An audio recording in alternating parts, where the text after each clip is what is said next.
Olá, seja bem-vindo à Dica do Especialista. O tema de hoje é videoartroscopia do quadril. E para falar sobre esse assunto, nós convidamos ortopedista, traumatologista, especialista em cirurgia do quadril, Dr. Gabriel da Cunha Antunes.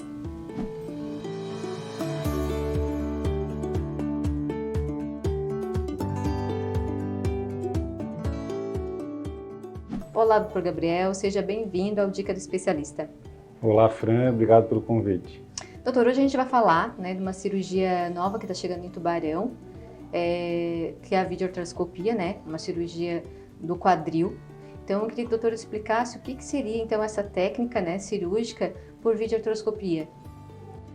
A videoartroscopia do quadril é uma técnica cirúrgica que a cirurgia é realizada através de uma câmera de vídeo que entra na articulação com materiais específicos. Então nós tratamos as patologias referentes ao quadril sem a necessidade de abrir a articulação do quadril. A técnica de videoartroscopia ela é realizada praticamente em todas as articulações do corpo, joelho e ombro elas são mais utilizadas, são mais antigas. E o quadril é uma técnica que foi desenvolvida com essa satisfação que tem hoje em dia dos pacientes nas últimas 2 décadas, praticamente. Mas, em resumo, é isso. Antigamente, para tratar algumas patologias do quadril, era necessário realizar um acesso cirúrgico grande, fazer uma luxação cirúrgica do quadril. E hoje em dia trata-se algumas patologias utilizando essa técnica. Ela é minimamente invasiva, com pequenos cortes, 2 a 3 cortes de até meio centímetro, introduz uma câmera e um instrumental específico para tratar essas patologias do quadril através dessa câmera. Então a gente olha para uma câmera de vídeo, uma tela de alta resolução, e a gente faz a cirurgia olhando para a câmera do vídeo, não para dentro da articulação. Quem está lá dentro é a câmera e nós olhamos para uma tela de televisão. Aí consegue olhar com mais detalhamento também a lesão do paciente, né? Sim, com certeza. Tu tem uma câmera que ela consegue chegar a milímetros de distância da lesão e consegue visualizar toda a articulação do quadril. Doutora, aqui em Tubarão, antes a cirurgia era cortada, né? Então tinha um corte grande, uma incisão grande, para poder fazer esse tratamento cirúrgico do paciente para pequenas patologias. Agora, com essa nova tecnologia que o doutor está vindo aí para Tubarão, trazendo essa novidade, as jovens, principalmente, que têm, às vezes, não precisam ficar com grandes cicatrizes, são apenas alguns pequenos cortes, quer usar aquele biquíni, não aparece, coisa pequena, assim, então. No geral, as patologias que se tratam através da videoartroscopia, acredito que antes se encaminhava para outros profissionais, A cirurgia de videoartroscopia ela é chamada está dentro do rol das cirurgias preservadoras do quadril, Classicamente, assim, a cirurgia do quadril antes ela era muito vinculada à prótese, à ressecção da articulação do quadril, e se trocava por uma articulação mecânica de metal, com plástico. E o desenvolvimento das técnicas através da videoartroscopia permitiu com que até se descobrissem novas patologias relacionadas ao quadril, que antigamente não se conhecia com esse detalhamento, e se desenvolveram essas técnicas. Normalmente em centros grandes, onde começou no Brasil, e agora está sendo difundida pelo país e chegou aqui na cidade de Tubarão. E chegou aqui na cidade de Tubarão. Legal, doutor. O doutor falou que para algumas patologias, então qual é a indicação clínica para esse tipo de cirurgia? A indicação clínica é uma dor no quadril, e que a gente identifica que essa dor ela é causada por uma alteração, uma patologia que está relacionada à articulação do quadril. Atualmente, a patologia mais tratada por essa técnica é o impacto femoroacetabular, No entanto, outras patologias também podem ser tratadas por essa técnica, como lesões do lábio, né, ressecção de fragmentos após um trauma, patologias de partes moles, que são extra-articulares, como bursites, tendinites, a doença a patologia do ressalto, né? Então, são diversas as patologias que são tratadas, mas a mais comum, a mais conhecida e a mais tratada, mais frequente é o impacto femoroacetabular. Legal, doutor. E como é que o doutor prescreve um caso pré-operatório para esse paciente antes dessa cirurgia? Essa cirurgia, assim, no geral, vou complementar um pouquinho a pergunta anterior, ela é realizada em pacientes mais jovens que realizam atividade física, né, a doença do impacto, estou falando, né? Então, como ela é a mais comum, no geral é a que mais tem atendimento e é a que é mais procurada porque ela dá uma morbidade muito grande e chega a tirar essa pessoa do esporte, principalmente de alto nível, ou mesmo uma pessoa que é esportista,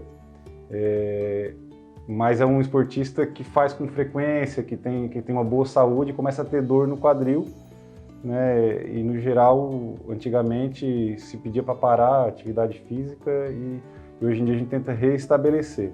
Então, fazendo o diagnóstico, restabelecer, né, a biomecânica do quadril para que ele mantenha o nível, né?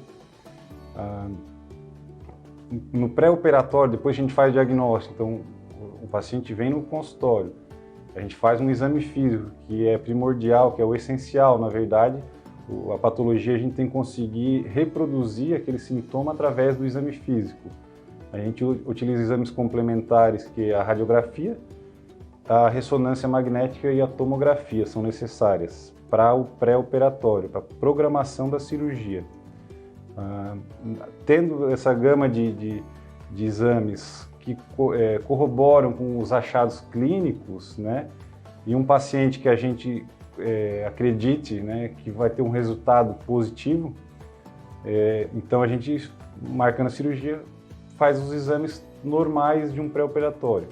Certo. Né, exames de sangue para ver a condição do paciente, eletrocardiograma, e talvez um raio-x de tórax e tal, mas aí depende do tipo do paciente. Mas no geral o exame é um exame clínico, exame físico, exames de radiografia, tomografia e ressonância magnética. Legal, doutor. E que tipo de anestesia é usada para fazer então essa cirurgia, já que não tem tanto corte, assim, não tem corte grande? A anestesia ela pode ser uma anestesia geral, né?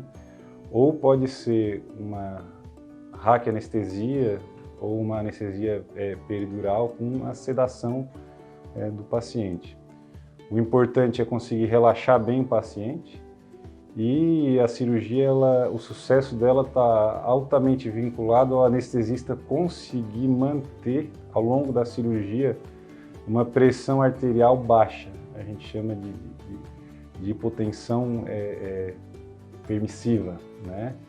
Que não cause danos ao paciente, mas que ao mesmo tempo não permita que a gente faça a cirurgia sem sangrar muito. Então essa é o principal ponto que se conversa com o anestesista, e aí pode ficar a critério do anestesista também, o tipo de anestesia. Agora, a tentativa de manter essa hipotensão permissiva é o objetivo da anestesia. Então tem que ser trabalhar em equipe. Tem que trabalhar em equipe. Legal, doutor. E depois de realizada a cirurgia, né, o paciente vai para o quarto, quanto tempo ele fica internado no hospital? Um dia. Um dia. Fica de um dia para o outro. Legal. E quais os cuidados no pós-operatório, assim, depois que ele sai para casa, né? Quais são os cuidados que o paciente tem que ter? O pós-operatório é descrito como se estivesse em fases, né? São 4 fases. Inicialmente ele vai para casa com uma muleta, podendo pisar, mas com uma carga parcial, né? E fica usando uma muleta de 2 a 4 semanas. A gente prescreve anti-inflamatório por 15 dias e analgésicos fortes para controle de dor. E também a função do anti-inflamatório é evitar uma complicação, que é uma ossificação heterotópica, que a gente chama, que é o crescimento ósseo excessivo após a cirurgia. Então a gente usa 15 dias de anti-inflamatório. Não é tão comum, né, usar todo esse tempo de anti-inflamatório, mas para esse procedimento especificamente necessita desse tempo para poder prevenir esse tipo de complicação. Depois desse primeiro mês, então também nesse primeiro mês, a amplitude de movimento a gente restringe um pouco, ele não pode fazer todos os movimentos que fazia antes, como flexionar o quadril mais de 90 graus, por exemplo. Então a gente deixa bem especificado e inicialmente já vai para a fisioterapia já no primeiro pós-operatório, se tiver essa condição. O que a gente busca, né, também junto com o anestesista, a equipe de fisioterapia tem que estar preparada para fazer o pós-operatório desse paciente. O primeiro mês é mais movimentos passivos e depois disso vai para a segunda fase, que melhora a amplitude de movimento, sai da muleta e começa a pisar, até o terceiro mês, que a gente, do terceiro para o quarto mês, ele começa a liberar para ir para o esporte. Que legal. Então é rápido o negócio, né? Não precisa levar mais de 1 ano, 6 meses. Não, então não. É rápido a recuperação. Mas o resultado ele é altamente dependente dessa equipe. Não é só o que tu faz dentro da cirurgia. Se não tiver uma equipe de fisioterapia bem treinada e com conhecimento do que está fazendo, aí pode prejudicar e não chegar no resultado esperado e também demorar mais tempo do que o previsto. Legal, doutor. E depois, né, desses 3 meses aí que ele fez tratamento, já está andando, ele vai ter alguma limitação ou não? A intenção inicial sempre é tu tirar totalmente a dor do paciente, né, e permitir que ele mantenha o esporte que ele fazia, que no geral, para o impacto é isso, né? Mas para as outras patologias é tirar a dor e não só tirar a dor, como melhorar a biomecânica. Então a dor limitaria o movimento, por exemplo, no esporte, ou uma pessoa que tem uma bursite, que está mancando, que tem dificuldade para dormir. A intenção da cirurgia é acabar com esse problema, né? E que ele volte às atividades normais e a qualidade de vida que ele tinha antes de desenvolver a dor devido à patologia. Ter mais qualidade de vida de quando ele tinha dor, no caso. A intenção é deixar com que o paciente tenha a mesma qualidade de vida de uma pessoa que não tenha nada. Depois que tu tratou a lesão, a intenção é que ele fique sem a patologia, né? Basicamente é isso, é voltar até a qualidade de vida de uma pessoa sem patologia. Legal, doutor. Eu acho que ficou bem explicado para quem está nos assistindo, né? Que essa cirurgia realmente ela veio para revolucionar aí essas pessoas que têm esses problemas de quadril e precisam passar por um procedimento cirúrgico. Então, uma cirurgia, né, menos invasiva, com grandes resultados. O Dr. Gabriel, então, explicou bastante aqui para a gente, né, detalhamento desse procedimento. Eu quero agradecer, então, a presença do doutor mais uma vez aqui na Dica do Especialista. Obrigado também. E você que nos assistiu, continue nos acompanhando e até a próxima Dica do Especialista.